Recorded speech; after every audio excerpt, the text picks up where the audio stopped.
ეს განცდა, რომელიც სიამოვნებას გვანიჭებს, დღესაც ერთ-ერთ ყველაზე ზებუნებრივ შეგრძნებად რჩება. მასთან მისასვლელი გზები სხვადასხვაგვარია, თუმცა მიზანი საერთო, როდესაც საქმე ორგაზმს ეხება. სამედიცინო კვლევებმა გამოავლინა, რომ როდესაც ადამიანი ორგაზმს განიცდის, ტვინის იგივე უბანი სტიმულირდება, როგორც ჰეროინის მიღების შემთხვევაში მოხდებოდა. ეს ერთ-ერთი ძლიერი არგუმენტია იმ იდეის მხარდასაჭერად, რომ სექსზე დამოკიდებულება შესაძლებელია, ისევე როგორც ნარკოტიკზე და მისთვის თავის დანებება ისეთივე რთულია, როგორც ნარკოტიკის გადაგდება. ჩვეულებრივ ორგაზმი სასქესო ორგანოების სტიმულირებით მიიღწევა. თუმცა სამედიცინო გამოკვლევებმა დაამტკიცა, რომ ორგაზმის განცდა სხეულის სხვა ორგანოების სტიმულირებითაც შესაძლებელია. აღნიშნული კონცეფცია მას შემდეგ გაჩნდა, რაც ზურგის ტვინის დაზიანების მქონე ადამიანები სხეულის ამ ნაწილის მასაჟით სიამოვნებას განიცდიდნენ.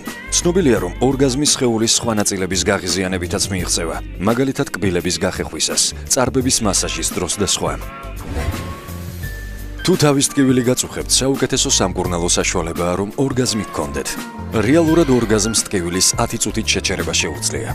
ამის მიზეზი ისაა, რომ ორგაზმის დროს გამოიყოფა ჰორმონი ოქსიტოცინი, რომელიც ტვინისთვის პოზიტიურ ნეიროტრანსმისიას წარმოადგენს.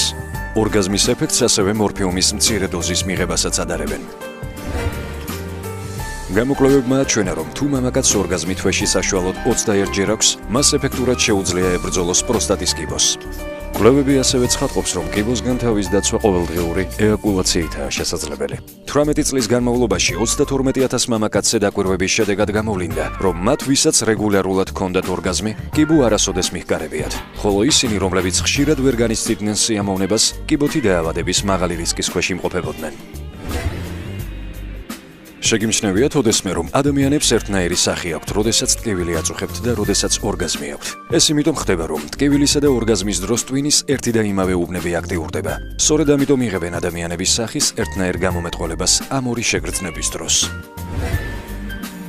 ორგაზმის მექანიზმი იმის მიხედვით იცვლება, თუ მენსტრუალური ციკლის რომელ პერიოდშია ქალი. კვლევების მიხედვით, როდესაც ქალი მენსტრუალური ციკლის ფაზაში არ იმყოფება, ორგაზმის დროს საშვილოსნოში ეგრეთ წოდებული ტალღები წარმოიქმნება, რაც იწვევს საშვილოსნოს მიერ სპერმის შეწოვას. ამის გამო დიდია დაორსულების ალბათობა ორგაზმის დროს. ხოლო როდესაც მენსტრუალური ციკლის დროს ქალი ორგაზმს განიცდის, ამ დროს საშვილოსნო იცვლება და მენსტრუალურ სისხლს გამოდევნის. მამაკაცისა და ქალის რეპროდუქციული სისტემა ჰომოლოგიურია, რაც იმას ნიშნავს, რომ ორივე მათგანი ემბრიონის პერიოდიდან ერთი და იმავე ქსოვილისგან წარმოიშვა. ამის გამო ქალი და მამაკაცი ტიპიურად ერთნაირად შეიგრძნობს ორგაზმს. ასევე ზურგის ტვინი და ტვინი ქალისა და მამაკაცის რეპროდუქციულ სისტემასთან სასქესო ნერვითაა დაკავშირებული. ოქსიტოცინის გამოყოფა მკერდის სტიმულირებითაცაა შესაძლებელი, რაც ორგაზმის დროს საშოს კედლებთან დაკავშირებით ხდება. სწორედ ამის გამოა, რომ როდესაც ქალი ორგაზმს მხოლოდ მკერდზე შეხებითა და მისი სტიმულირებით განიცდის, სექსუალური კავშირი აუცილებელი აღარ ხდება. ალბათ ხშირად არ გსმენიათ, რომ ქალმა შესაძლოა მშობიარობის დროს ორგაზმი განიცადოს. ეს ნამდვილად შესაძლებელია, რადგან მშობიარობის პროცესში საშოს კედლები ფართოვდება. არსებობს იმის დიდი ალბათობა, რომ ქალმა ორგაზმი იგრძნოს ბავშვის დაბადების დროს. ამის მსგავსად ხანგრძლივი შეკავების შემდეგ მოშარდვაც აღძრავს ორგაზმის ელემენტებს. კვლევებმა გამოავლინა, რომ ქალების 67% რეგულარულად იტყუება ორგაზმს. ვინც ფიქრობს, რომ ამაში მხოლოდ საპირისპირო სქესია დამნაშავე, კიდევ ერთხელ უნდა დაფიქრდეს. კვლევები ასევე ცხადყოფს, რომ მამაკაცების 28%-იც იტყუება ორგაზმს. მსგავსი შემთხვევები ორივე სქესის წარმომადგენელს ხშირად პანიკაშიც გიაგდებს, რაც ბადებს ეჭვს იმის შესახებ, ისინი მართლა ანიჭებენ თუ არა სიამოვნებას ერთმანეთს. უნდა გავიწყდებათ, რომ იყოთ ყოველთვის ალერსიანი და სიამოვნება მიანიჭოთ თქვენს პარტნიორს.